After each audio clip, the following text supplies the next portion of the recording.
집단 면역 논란의 중심에 섰던 스웨덴에서 신종 코로나 바이러스 감염증 사망자 수가 3,000명을 넘어섰다. 피해 수준은 이웃 북유럽 국가들보다 월등히 높다. AFP에 따르면 스웨덴 보건당국은 7일 코로나19 누적 사망자가 3,040명이라고 발표했다. 총 확진자는 24,623명이다. 실시간 글로벌 통계의 월드오미터를 보면 스웨덴과 이웃한 노르웨이, 핀란드, 덴마크 등은 사망자 수치가 스웨덴보다 훨씬 낮다. 사망률로 따져도 인구 100만 명당 사망자가 스웨덴은 301명으로 노르웨이, 핀란드, 덴마크 등보다 높다. 다만 영국, 이탈리아, 스페인 등 유럽 전체 차원에서 최대 피해국들과 비교해서는 낮은 편이다. 스웨덴 보건당국은 코로나19 대응 전략에 문제가 없다는 입장을 거듭 밝혔다.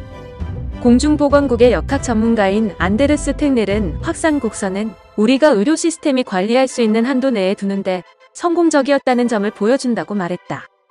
이탈리아, 스페인, 프랑스 등 대부분 유럽국이 코로나19 방역을 위해 이동 제한, 휴업 등 봉쇄령을 내린 데 반해 스웨덴은 엄격한 제한 조치를 취하지 않아왔다. 스웨덴 정부는 이른바 책임의 원칙에 기반해 코로나19를 방역하겠다고 강조해왔다.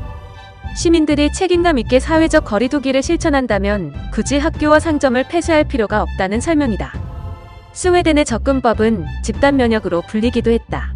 집단 면역이란 집단의 대부분이 감염병에 대한 면역성을 가졌을 때 감염병의 확산이 느려지거나 멈추게 됨으로써 면역성이 없는 개체가 간접적인 보호를 받게 되는 상태를 말한다.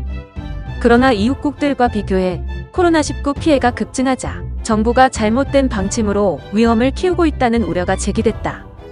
안린데 스웨덴 외무장관은 이에 스웨덴이 집단 면역 논리를 따르고 있다는 건 사실이 아니라면서 봉쇄령 없이 사람들 스스로 책임감 있게 행동하도록 하는 것이 우리의 전략이라고 반박했다. 스웨덴 정부는 장기적인 관점에서 이 같은 접근법이야말로 지속 가능하다며 극단적인 단기적 조치들은 사회에 미칠 다른 부정적 영향을 정당화할 만큼 효과가 크지 않다고 강조했다.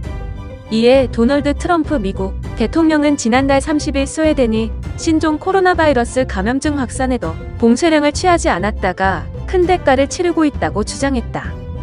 트럼프 대통령은 이날 트위터에서 스웨덴은 봉쇄를 하지 않기로 결정했다가 무거운 대가를 치르고 있다며 미국은 올바른 결정을 내렸다 고 강조했다. 미국은 코로나19 확산을 막기 위해 전국적으로 봉쇄 조치를 실시하고 있다. 스웨덴에서는 음식점과 술집은 물론 학교나 놀이터도 여전히 운영되고 있다.